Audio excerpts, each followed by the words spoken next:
హరే కృష్ణ. నేను ఈవినింగ్ 4:30 నాకు IAS officer అవ్వాలని ఉంది. నా జాతకం చెప్తారా?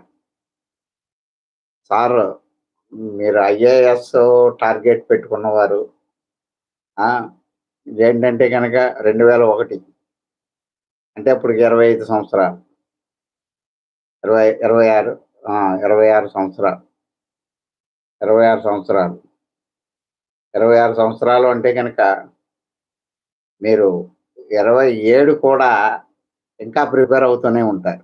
నా ఉద్దేశ ప్రకారంగా. 27లో కూడా ఇంకా ప్రిపేర్ అవుతూనే ఉంటారు.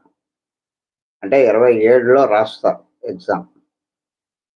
27లో రాస్తే 28 కుజుడొచ్చిన తర్వాత మీకు అంటే ఐఏఎస్ అంటే మొత్తం మీద ఐఏఎస్‌కి సంబంధించిన దాంట్లో